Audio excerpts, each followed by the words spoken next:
jangan dekat-dekat dengan kelompok tersebut. Dan kelompok tersebut biasanya itu tadi mencaci maki Siti Aisyah.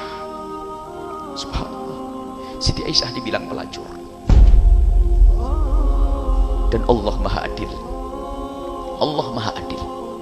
Kalau di dalam hukum Islam, coba lihat.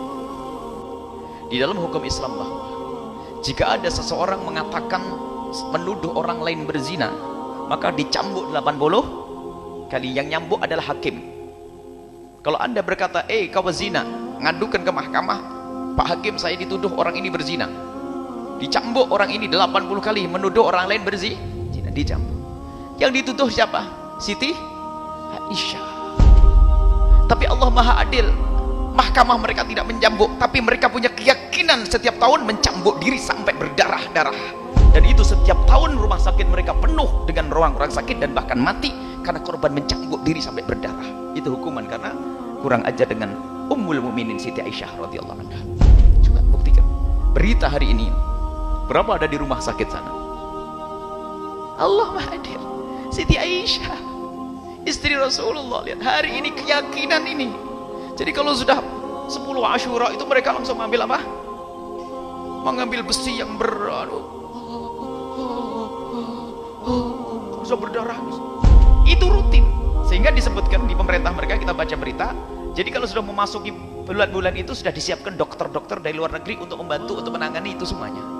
Tak pikir betul ini karena kurang ajar dengan Ummul Mukminin. Bagaimana orang yang bergabung, bergaul dengan Rasulullah dikatakan sebagai pezina, dan lebih dari itu sebelumnya telah menghinakan Rasulullah. Coba anda yang punya bapak yang katanya soleh baik, lalu dibilang bahasanya bapakmu menyimpan pelacur, kira-kira gimana? Itu penyelewengan akidah, dan begitulah ketersesatan. Rupanya dia mencambuk diri, merasa ini ibadah, dan ini kan luar biasa. Allah rubah. Mestinya kalau orang nggak mau dicambuk, Islam kan punya kisah. Mestinya kan dicambuk qadzaf kan berat, gara-gara saya menuduh orang berzina dicambuk kan berat. Dicambuknya pun cambuk ini. Tapi tidak, mereka meyakini sampai Allah jadikan itu keyakinan bagi mereka, dan yang bisa melakukan kemuliaan sampai keluar darah. Itu saya ikuti berita itu, terus ada berita wajib. Saya ingat memang kalau kita kurang ajar, makanya jangan suka mencaci, apalagi menuduh zina. Allah beri hukuman kadang-kadang. Kalau pemerintah menegakkan hukum, selamat kita di akhirat. Misalnya kalau anda menuduh si fulan berzina, lalu anda dicambuk 80 kali, anda tidak dituntut di akhirat. Yang menjadi masalah, anda menuduh orang berzina kok belum dicambuk, bakal dicambuk di akhirat nanti. Dan mengerikan lagi, Allah kirim hukuman, kita dicambuk. Alhamdulillah. Dan itu mencambuk diri. Coba berita Asyura, korban Asyura. Coba lihat, yang ngerti bahasa Arab atau bahasa Indonesia, korban Asyura. Sekelompok yang namanya Syiah, bagaimana mereka melukai tubuh mereka. Dan karena apa? Lidahnya sudah tajam dengan Siti Aisyah. Mau tidak mau dihukum oleh Allah Subhanahu wa taala dengan demikian itu. Masuk rumah sakit, korban. Baik. Kenapa golongan Syiah hanya mencela Aisyah radhiyallahu anha? Apakah ada istri lain, Nabi yang lain yang tidak disenangi oleh Aisyah? Ada. Selain Aisyah, di antaranya adalah Hafsah radhiyallahu anha. Ya. Dan secara umum mereka kurang hormat terhadap istri Nabi sallallahu alaihi wasallam. Ya, kenapa Hafsah putrinya Umar dan mereka sangat benci kepada Umar, dan Aisyah putrinya Abu Bakar. Namun yang sangat diserang adalah Aisyah. Kenapa? Karena kalau Aisyah gugur, maka ribuan hadis akan gugur. Kalau ribuan hadis sudah gugur, maka banyak hukum Islam yang akan hilang. Kenapa? Karena mereka tidak peduli, karena mereka punya buku hadis sendiri. Siti Aisyah, ada tuduhan di internet, salah satu tuduhan terhadap mazhab Ahlul Bait itu, orang Syiah mengatakan Siti Aisyah itu berselingkuh. Jadi saya itu penasaran, jadi kemarin saya tunjukkan. Sebetulnya saya tidak inginlah menjawab dan membahas hal seperti itu.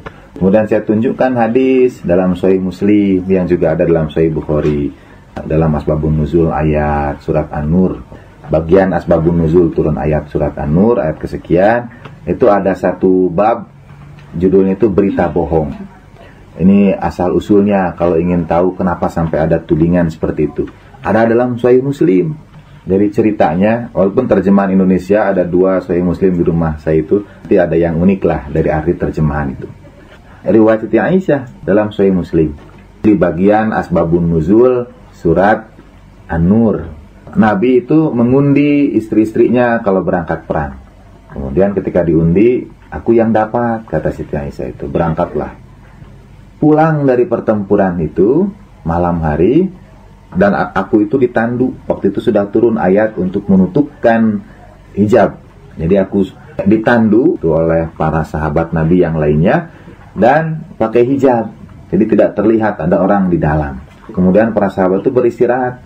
Ketika beristirahat itu aku ingin buang hajat, kata Siti Aisyah itu. Pergilah beliau itu. Setelah beliau balik lagi, rombongan sudah tidak ada. Rombongan sudah meninggalkan Siti Aisyah. Nah, terjemahannya itu berbeda dalam dua Sahih Muslim yang saya punya di rumah. Satu mengatakan begini, karena dulu itu aku masih muda, itu kata Siti Aisyah. Para sahabat itu tidak bisa membedakan antara mengangkat tanduk kosong dengan tandu yang ada isinya. Kenapa? Karena aku masih sangat muda, jadi masih kurus, masih ringan gitu. Itu satu versi. Terjemahan yang lainnya bilangnya begini dalam terjemahan Indonesianya. Karena istri-istri Nabi itu dulu makannya sedikit, karena prihatin, maka para sahabat tidak bisa membedakan apakah aku ada di dalam atau tidak. Gitu. Saya cek, ternyata tidak ada kalimat itunya. Jadi kalimat bahwa istri-istri Nabi itu prihatin, tidak ada dalam bahasa Arabnya. Kemudian aku masih sangat muda, tidak ada. Tapi para sahabat tidak bisa membedakan lah. Jadi para sahabat itu mengira sudah ada. Tidak juga nanya misalnya, ya Ummul Mukminin, apakah engkau sudah di dalam? Tidak dicek. Pokoknya diangkat, ditinggalkan. Bayangkan, istri Nabi ditinggalkan. Menurut cerita itu dalam Sahih Muslim, kata Siti Aisyah itu, karena kalungku terjatuh. Jadi aku balik lagi, kalungku terjatuh, kemudian mereka berangkat. Sekali lagi kejadiannya menurut kronologis ceritanya itu malam hari. Jadi dia mencari kalungnya itu malam hari dan ketemulah malam hari itu di padang pasir ya. Setelah ketemu kemudian rombongan pergi, kata Siti Aisyah itu, aku akan tunggu saja. Pasti satu saat mereka akan menyadari kalau kehilangan aku dan mereka akan balik lagi. Ketika menunggu itu aku tertidur. Ketika aku tertidur datang Sulaim bin Muqati, salah seorang sahabat Nabi yang tugasnya itu ditugasi Nabi menyisir di belakang kalau ada jemaah yang tertinggal. Nah, rupanya dia sweeper dan ketemu ada perempuan sedang tertidur dan dia sudah mengenali aku. Dia lihat itu, tahulah, walaupun kata-katanya beda dalam dua terjemahan itu. Yang satu mengatakan ketika lihat itu dia bilang innalillahi wa inna ilaihi raji'un. Kalimat itu tidak ada dalam teks bahasa Arabnya. Pokoknya ketika ketemu, tahulah itu Siti Aisyah dan dibawa pulang. Rupanya para pemanggul ya itu tidak tahu sampai di Madinah karena tidak balik lagi. Kan kata Siti Aisyah, kalau mereka tahu nanti balik lagi. Enggak, ini diantarkannya itu sampai di Madinah. Jadi ketika diantarkan di Madinah, genjleng gitu. Orang kemudian gempar, muncullah desas-desus. Judul hadis itu berita bohong. Judul hadisnya berita bohong, muncul desas-desus. Yang menyedihkan aku, kata Siti Aisyah. Ya, nanti juga terjemahan Indonesianya berbeda. Pokoknya menariklah baca terjemahan Indonesianya. Yang menyedihkan aku, ini kalau bahasa Arabnya, Nabi SAW berubah kepadaku 1 bulan lamanya. Jadi Nabi terpengaruh juga. Kalau kita ikuti konteks itu, Nabi terpengaruh karena Nabi berubah kepadaku, tidak mengajak aku bicara 1 bulan lamanya. Pokoknya berubah Nabi itu. Nabi dalam tanda petik termakan isu. Orang-orang itu terpengaruh oleh desas-desus yang beredar di tengah-tengah masyarakat sampai Nabi memanggil Imam Ali dan Ibnu Abbas dan menyampaikan kisah itu. Kata Ibnu Abbas, pokoknya bersabarlah, gitulah menasihati Nabi. Kalau Imam Ali tidak, kata Imam Ali, kan masih ada yang lain ya Rasulullah. Malah meminta Nabi untuk menceraikan Siti Aisyah. Riwayat Siti Aisyah kepada Imam Ali itu berkata begitu. Kayaknya menarik malah kalau diambil Sahih Muslimnya ya. Saya bacakan yang ada di situ terjemahannya langsung.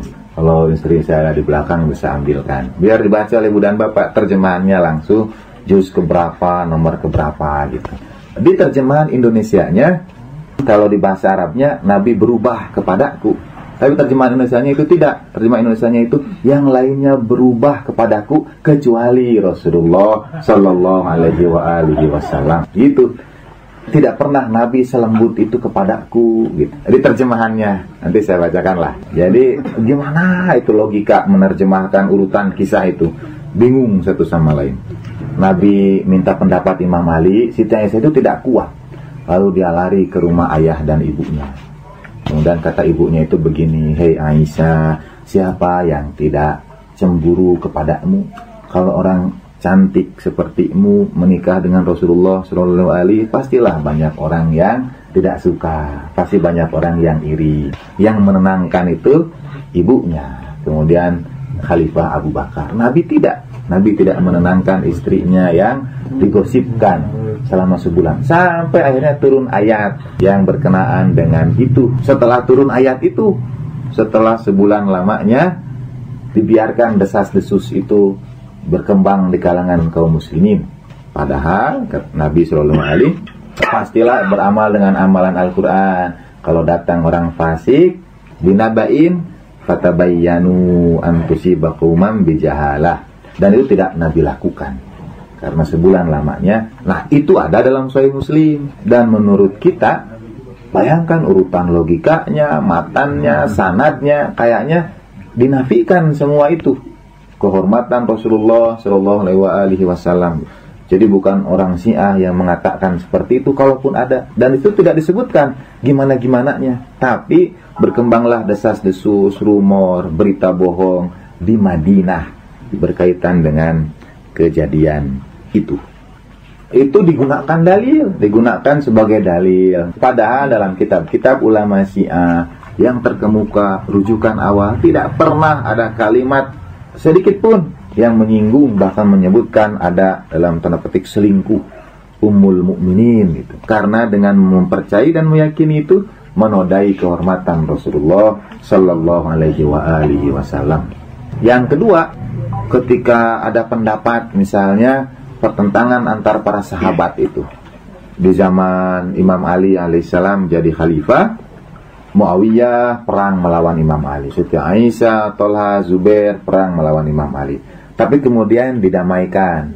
Apapun yang terjadi di antara para sahabat, kami diam, kami tidak ungkit-ungkit, tidak kami bicarakan. Orang Syiah itu beda. Fi ma jara bainal ashab nabhatu, katanya. Kita bahas apa yang terjadi itu, kita cari, kita telusuri.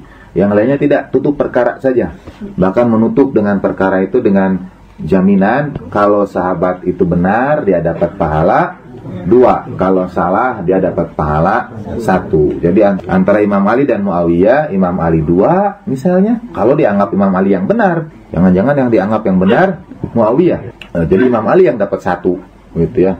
Karena di banyak situs dari ulama-ulama Wahabi, mereka membela mati-matian silsilah Abu Sufyan itu. Mereka membela mati-matian keluarga Muawiyah. Sampai ada orang tanya sama Syekh Ad-Dimashqi, ulama Wahabi juga, apa benar Hindun itu memakan hati Sayyidina Hamzah salamullah alaihi? Jawaban dia itu langsung, ma fihi dalil, kata begitu. Tidak ada dalil bahwa Hindun itu memakan hati Sayyidina Hamzah. Bukan hanya tidak ada dalil, katanya begitu, tidak ada bukti bahwa dia memerintahkan membunuh Sayyidina Hamzah. Pembunuh Hamzah itu Wahsy, bukan Hindun, katanya begitu. Emang benar kan? Iya, tapi siapa Wahsy itu? Oleh siapa diperintahkannya dan seterusnya? Tidak. Yang membunuh itu Wahsy, bukan Hindun. Dibela mati-matian bahwa dia itu seorang yang taat, ini dan itulah seterusnya. Jadi di satu sisi ada para pembela Imam Ali, di sisi lain ada juga ulama-ulama yang membela kehormatan keluarga Abu Sufyan, keluarga Muawiyah. Ada pembela keluarga Bani Hashim dan ada pembela keluarga Umayyah. Tinggal milih mau ikut gabung yang mana saja. Dibela habis-habisan itu riwayat-riwayat yang menceritakan tentang Hindun dan Muawiyah itu. Nah, yang menariknya, kalau salah 1, kalau benar 2. Tapi itu anggapan itu, ijtihad itu hanya berlaku bagi para sahabat yang memerangi Imam Ali alaihissalam.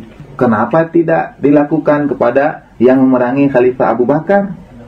Tidak ada riwayat yang mengatakan misalnya ketika Khalifah Abu Bakar mengirim Khalid Al-Walid untuk kemudian menagih zakat dan sampai diperangi dari sahabat Malik bin Nuwairah sampai perang. Kemudian Malik yang muslim itu dihabisi dan cerita seterusnya kan, nanti mirip sinetron juga para. Tapi yang disebutkan salah itu hanya sahabat Khalid Al-Walid saja. Dia salah dan ijtihadnya satu. Tapi Malik bin Nuwairah itu dianggap, silakan buka sejarahnya, murtadin. Dianggap orang-orang yang murtad. Kenapa tidak disebutkan dia salah juga ijtihadnya satu? Atau orang yang menentang Khalifah Umar, orang yang sampai pada akhirnya membunuh Khalifah Utsman, tidak disebutkan sebagai orang yang ijtihadnya itu satu. Tidak, hanya kepada orang yang memerangi Imam Ali alaihissalatu wassalam. Ini ya, dalam Sahih Muslim hadis nomor 2377. Ini terjemahan Indonesia dari Aisyah istri Nabi SAW. Katanya, terjemahan Indonesianya saja ya. Biasanya apabila Rasul, saya edit supaya lebih cepat, hendak melakukan perjalanan jauh, beliau mengundi istri-istrinya. Siapa yang menang, dialah yang mendampingi. Pada suatu ketika, aku yang beruntung karena undiankulah yang keluar. Peristiwa ini terjadi sesudah turunnya ayat hijab surat Al-Ahzab 33, 53 sampai 59. Kemudian aku dinaikkan ke dalam sekeduk, ke dalam tandu, dan diturunkan dalam setiap perhentian tanpa aku keluar, tetapi sekeduknya yang diturun naikkan. Itu dalam tanda kurung. Jadi penafsiran si penerjemah. Aku dinaikkan ke dalam sebuah tanduk dan diturunkan dalam setiap perhentian. Begitu aja. Dalam kurung, tanpa aku keluar, tapi sekeduknya yang diturun naikkan. Biasanya tidak keluar karena penerjemah ini bingung. Sudah turun ayat hijab, tapi dia diberhentikan sudah setiap perhentian. Jadi kalau keluar kan harus tertutup, tidak boleh kelihatan. Jadi gimana kalau berhenti? Ditafsirkan ininya aja yang dibuka tirainya.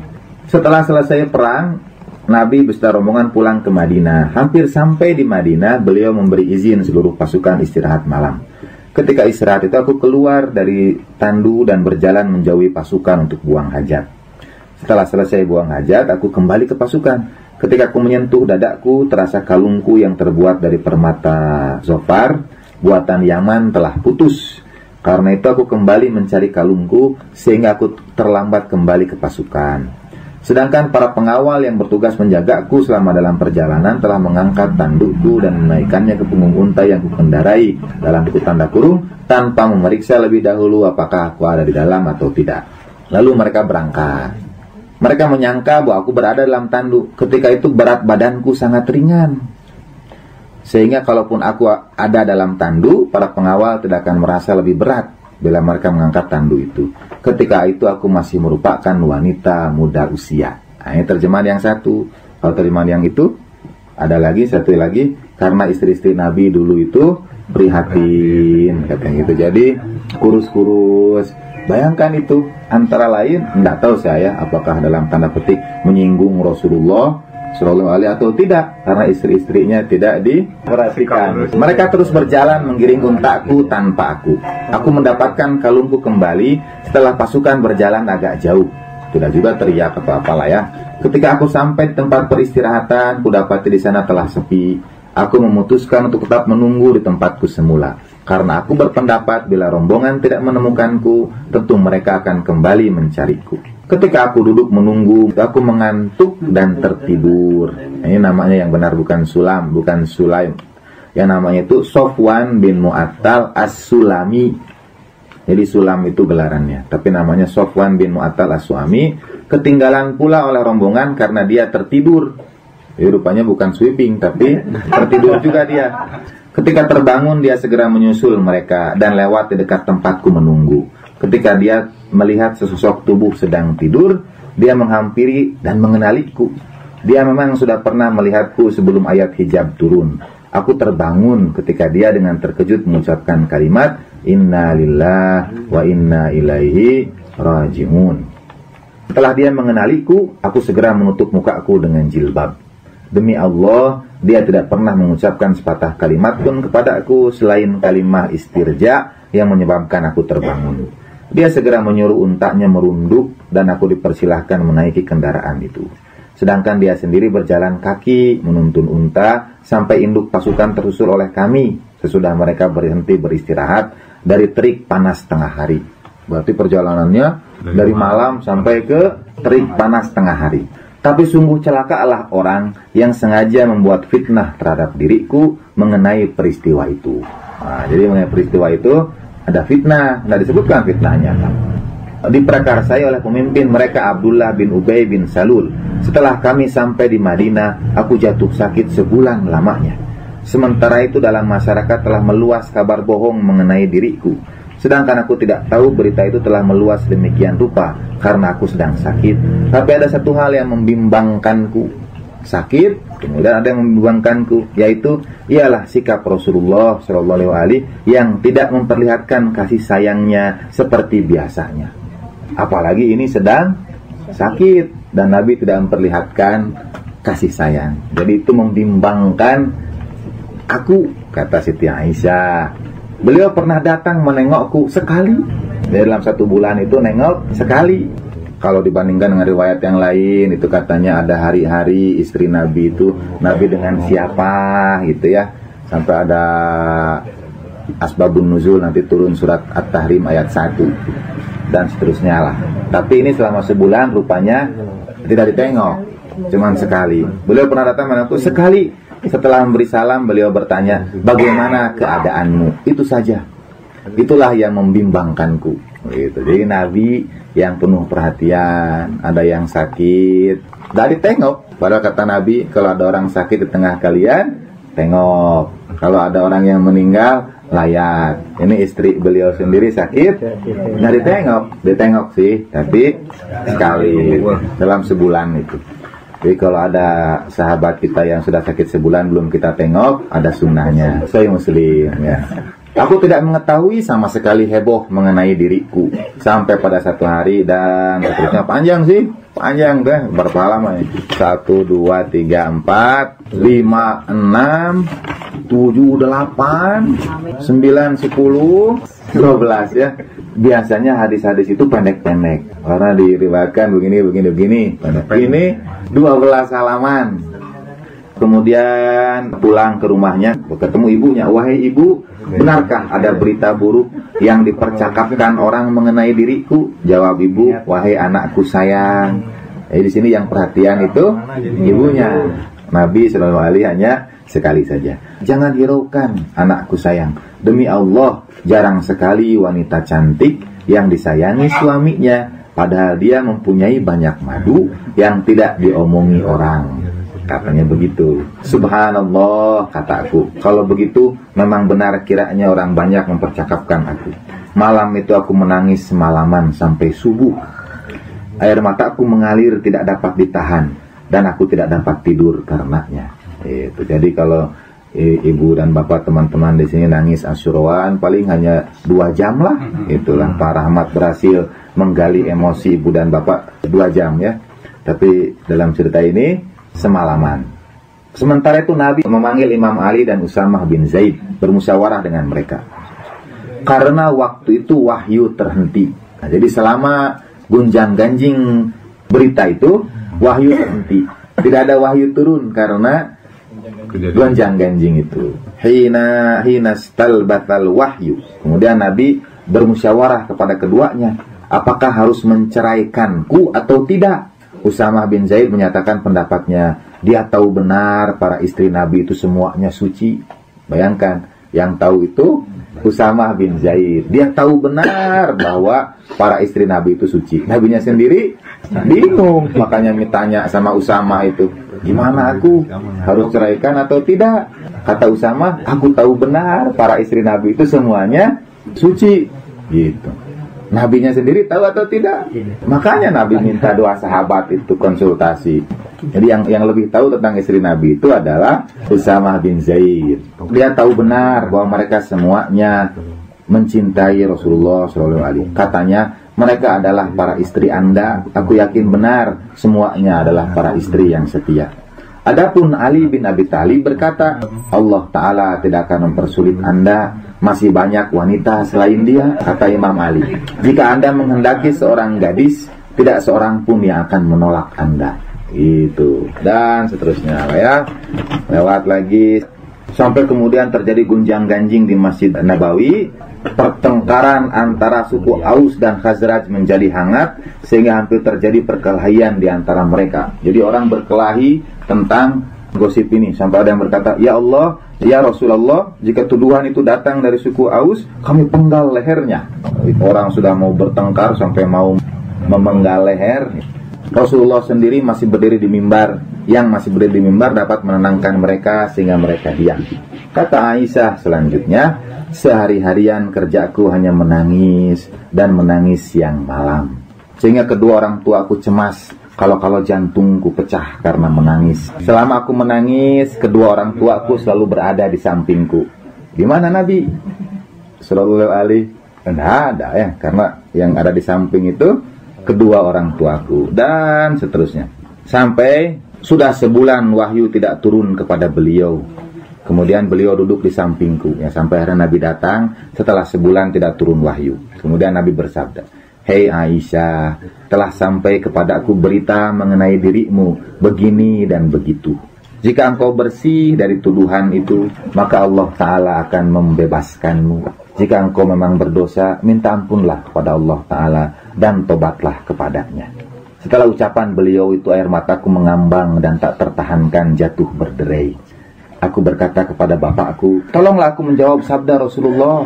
Minta tolong kepada ayahnya. Jawab bapakku, "Demi Allah, aku tidak tahu apa yang harus kuucapkan kepada Rasulullah." Kemudian aku minta ibuku, "Ibu, tolong jawab sabda Nabi." Jawab ibuku, "Demi Allah, aku tidak tahu apa yang harus kukatakan kepada Rasulullah." Maka terpaksalah aku sendiri yang harus menjawabnya. Kataku, "Aku ini adalah seorang wanita muda usia." Diulangi lagi, wanita muda usianya 3 kali. Aku ini wanita muda usia kepada Nabi itu, yang belum banyak mengetahui isi Al-Quran. Demi Allah, sekarang aku telah tahu bahwa Anda telah mendengar berita mengenai tuduhan terhadap diriku, sehingga tuduhan itu tertanam dalam diri Anda. Dalam diri siapa? Diri Rasul, kata Siti Aisyah. Dan tampaknya Anda membenarkan berita itu. Walaupun aku mengatakan kepada Anda, aku bersih dari tuduhan itu, demi Allah, hanya Allah saja yang maha tahu aku memang bersih, Anda tentu tidak akan mempercayaiku juga. Jadi walaupun aku berkata, aku bersih dari tuduhan itu demi Allah, Anda tentu tidak akan mempercayainya juga. Itu katanya kepada Nabi Sallallahu Alaihi Wasallam. Ini masih kata-katanya panjang.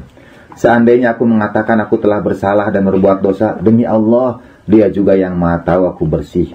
Tentu Anda akan mempercayainya. Demi Allah, aku tidak memperoleh sebuah contoh pun yang paling tepat. Ini dari seseorang yang tidak banyak mengetahui isi Al-Quran. Tapi contoh yang paling tepat adalah apa yang diucapkan Nabi Yakub, bapak Nabi Yusuf. Apa yang diucapkannya? Fasabrun jamil, wallahul musta'anu ala ma tasifun. Sabar jugalah yang paling indah, dan hanya Allah tempat meminta tolong atas segala tuduhan yang dituduhkan mereka. Kata Aisyah selanjutnya, demi Allah, aku benar-benar bersih dari tuduhan itu. Dan aku yakin bahwa Allah Ta'ala akan membersihkan nama baikku dari tuduhan itu. Namun sejauh itu demi Allah, aku tidak menduga sama sekali bahwa Allah akan menurunkan wahyu dalam kaitannya dengan kasus yang sedang kuhadapi ini. Sehingga akhirnya wahyu itu selalu kita baca. Karena kasus itu sangat cemar terasa olehku dibandingkan dengan keagungan firman Allah. Tetapi aku berharap semoga Rasulullah dapat melihat dalam mimpi beliau, di mana Allah Ta'ala memperlihatkan kepada beliau bahwa aku sungguh-sungguh bersih. Jadi berharap semoga Allah Ta'ala, karena tidak turun wahyu, tapi datanglah dalam mimpi itu bahwa aku benar-benar bersih. Maka demi Allah, belum lagi Rasulullah meninggalkan tempat duduknya, dan belum seorang jua pun keluar dari rumah kami, Allah Ta'ala menurunkan wahyu kepada nabinya. Terlihat Nabi seperti orang yang keberatan memikul beban. Seperti biasanya bila wahyu diturunkan kepada beliau, Nabi bersimbah peluh. Setelah selesai turun, Nabi tertawa. Kalimat yang mula-mula diucapkannya ialah, gembiralah wahai Aisyah. Allah telah mengatakan bahwa engkau sungguh-sungguh bersih dari tuduhan itu. Lalu berkata ibuku kepadaku, bangunlah engkau nak, mintalah maaf kepada beliau, kepada Nabi. Jawabku, demi Allah, aku tidak perlu minta maaf kepada beliau. Aku hanya wajib memuji Allah, karena dialah yang menurunkan wahyu, yang menyatakan bahwa aku memang bersih dari tuduhan kotor itu. Wahyu itu tercantum dalam Al-Quran surat An-Nur sebanyak 10 ayat 11 sampai 20. Sesungguhnya orang-orang yang membawa berita bohong itu adalah dari golongan kamu juga, dan seterusnya. Hadis 2377. Silakan kalau ada diskusi ya. Saya tidak menyimpulkan Pak, kalau kata Bapak tadi gimana sebetulnya menurut Ahlul Bait gitu. Saya hanya membacakan saja apa yang ada di sini. Jadi kalau kata Bapak benar atau tidak, saya tidak tahu. Ya harus tanyanya kepada Imam Muslim yang mensohihkan hadis itu. Tanya ke Imam Muslim, karena memang ada tentang Maria Al-Qibtiyah, lalu asbabun nuzul turun surat At-Tahrim ayat 1 dan seterusnya. Itu dibaca harfiah dari Pak. Ya dicek saja. Silahkan apa benar berkaitan dengan itu atau tidak. Kalau dalam mazhab Ahlul Bait, sekali lagi tadi sudah disebutkan dari Syekh Tsani, dari Ibnu Tawus, tidak benar menisbatkan dugaan perselingkuhan, dugaan pengkhianatan kepada istri-istri Nabi, karena dengan begitu mencederai kehormatan Rasulullah Shallallahu Alaihi Wasallam. Dalam mazhab Ahlul Bait sederhana Pak, tidak dipercayai riwayat yang menodai kehormatan istri Nabi, karena menodai kehormatan istri Nabi juga menodai kehormatan Rasulullah Shallallahu Alaihi Wasallam.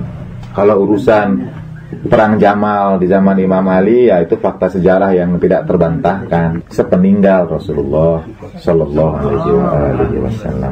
Ini sudah di depannya yang jelas sudah ada tashih dari Majelis Ulama Indonesia 30 Agustus 1982. Tashih juga dari Dewan Dakwah Islamiyah Indonesia tanggal 5 Agustus 82. Ala Nabi wa alihi salawat. Muhammad wa ali Muhammad. Salli ala Muhammad wa ali Muhammad. Allahumma salli ala Muhammad wa ali Muhammad.